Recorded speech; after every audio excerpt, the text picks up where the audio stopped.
Hello, everybody. I'm a practicing therapist and a doctoral student of psychology, and I work with a lot of individuals with attachment wounds. I work predominantly with avoidant individuals, and I've worked with many of them for quite a while.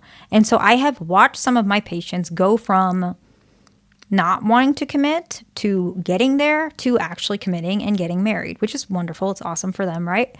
And so a lot of times during that process, I can sort of recognize, and sometimes a lot of them actually share it, what they're looking for before they commit to somebody, right? Avoidant individuals are very particular, much more particular than any other attachment style from my perspective. They're very particular. I mean, the littlest things can set them off, and that can be a little bit annoying, but it also makes it so the individual, once they commit, they become extremely committed because they feel personally that their process, they take such a long time, they feel their process is pretty solid. So once you, this sounds a little bad, but once you pass all of those things and they do commit to you, they typically feel much more secure and connected to you. So today I wanted to talk about some of the traits that I notice and traits that they've literally shared with me that they're looking for before committing. Okay. The first one is they're looking for a partner that understands them. And that can be in any sort of way. Understand them and respect them for who they are. And when they typically mean understand, it means that instead of a person nagging them, usually that's what they call it. When they're, let's say today they just want to, they've had a hard day at work. They don't want to socialize. They don't really want to talk to anybody. They want to sit on the sofa and they just want to watch TV. Instead of a partner sitting there and nagging them, come on, I want to go to my friend's house. I want you to be there. I want you to do this, and just drop it on them when they had this planned out that they'll be alone and relaxed. They feel like, okay, you're not understanding them. Instead, a partner could be like, I know my partner doesn't like, random things dropping on them. They don't like socializing. They're not too fond of my friends. I'll go by myself because I understand them. And you can communicate that. I'm going to my friend's house. Do you want to come? And they might say, no, I just want to be by myself. Okay. I do understand that. I would like if you would come, but maybe next time I can invite you a little bit earlier. And so that you have a little bit, ahead of time that you're aware of it. I would appreciate that, but I hope you have a nice day. I'll text you when I get there. Something like that. So you had understood them and you respect them, and that's something built into their relationship.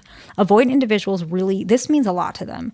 And you can imagine why. A lot of avoidant individuals, not only are they criticized very frequently by individuals, their exes criticize them a lot, their parents criticize them, society criticizes them, but they criticize themselves. And so an individual who understands them means the world to them. It really, really does. This is probably by far the most strongest case for an avoidant to commit to somebody, really at all. But there are definitely more, and that's what we're going to talk about. The next one is accountability. Now, a lot of individuals probably are not aware of this, but a lot of avoidant individuals in my office, sorry about the camera shake, they mention that they want their partner to hold them accountable. And I want to explain why. Accountability to an avoidant individual, they believe that it's a form of respect, right? So if you don't hold them accountable, it's because you don't trust them. And that is a form of disrespect. And I have told many of y'all, disrespect is one of the worst things you could ever do to an avoidant. Disrespect them, and it's going to be very hard to come back from that, especially frequent disrespect.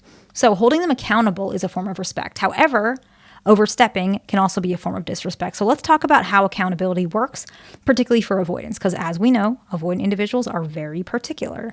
And if anybody watches a lot of my videos, you guys know there's a fine line between disrespect and there's so many ways avoidants think. And if you're an avoidant, you guys know you're very specific, okay? So accountability. Let's say, for example, your partner mentioned they're going to call you after their meeting, right? And it's been 3 hours. They're not saying for you to blow up their phone, it's been 3 hours, where are you? I know you're not still at the meeting, X, Y, and Z. That's not holding them accountable. But let's say it's been 3 hours and you haven't heard from them. And then you're thinking, okay, maybe the meeting went over. But now it's, let's say 5 p.m. and they're done with work. Maybe now it's time to be a little bit more, hold them accountable. Give them time. Let's say they reach out and they say, long day. You could say, I'm sorry to hear that. How was the meeting? And maybe they'll say, yeah, it was good. And you can say, that's good. I'm glad to hear that. You did mention that you would call me after the meeting. I was a little worried. You normally tell me, and you are normally a person of your word. Is everything okay? Right? You did hold them accountable. Now, you didn't say, hey, you forgot the meeting. You don't care about me. You don't like me. But you brought it up. Not bringing it up is not going to help them.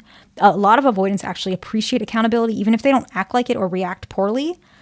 Eventually, especially if they trust you a lot, they want you to hold them accountable. Like, it makes them feel like you respect and care about them. And I notice this more with long-term relationships, especially if an avoidant loves somebody. They really want that person to hold them accountable. Actually, it's one of the signs that I see when a avoidant is starting to love somebody. They want to be held accountable. So that's important. The next one, this isn't common with all avoidants, but a lot of them. It's financial responsibility. Avoidant individuals have a very, strong fear of being taken advantage of. And both male and female avoidants, they do not like being taken advantage of, in particular, financial responsibility. A lot of avoidants like to work. Like, they like to work, and don't stop them, because that helps them to regulate.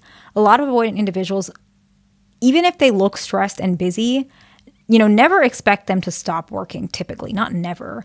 But taking away what they love, avoidants like to work. It manages their mood. It helps them. Some avoidants prefer to work long hours. They just like to.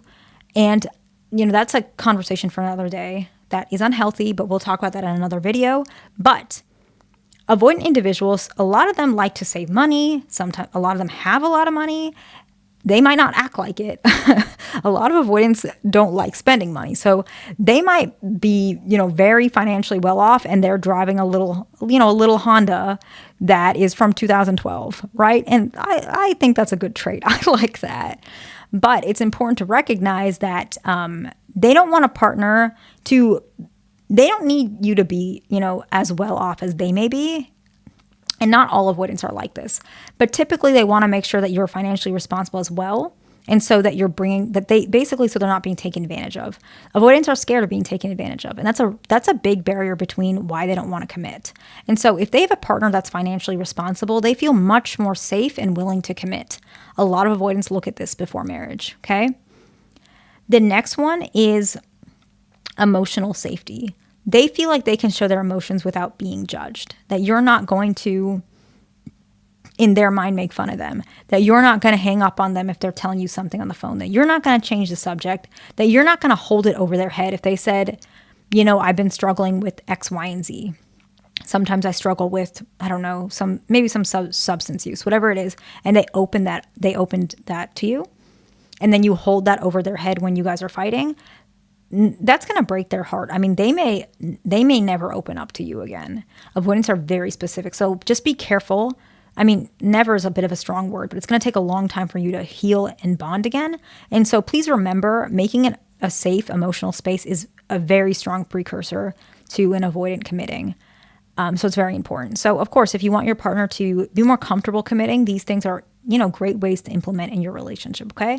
The next one is support ambitions instead of tear them down. If your partner wants to open, a tire shop, that sounds really good. Tire shops, they're in my area. They're like every half mile, every quarter mile. There's like so many tire shops, right? But if you want them to do it, if they want to do it, go ahead and do that, right? Support them. That doesn't mean blindly say, oh yeah, your tire shop's going to be great. You're going to be a millionaire. No, you can support their ambition. Have you ever thought about maybe you can add some different things in there? Maybe you could do tire or oil change, inspection, whatever it is. Maybe you can tell them to add things in there, but support them. That sounds great. There are a lot of tire shops in the area. What do you plan on doing that's different? How are you going to market? Whatever it may be.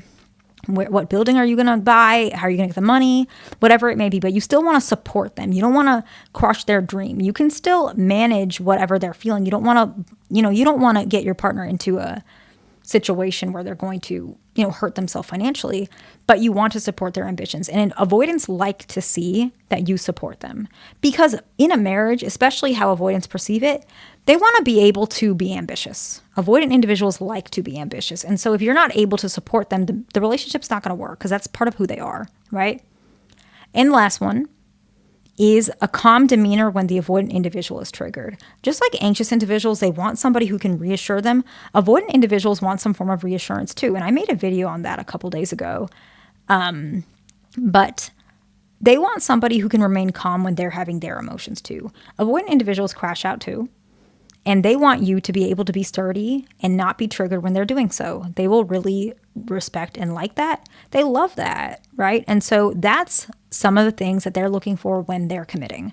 Understanding them without frequent nagging, accountability, financial responsibility, emotional safety, support ambitions instead of tear them down, and a calm demeanor when they are triggered.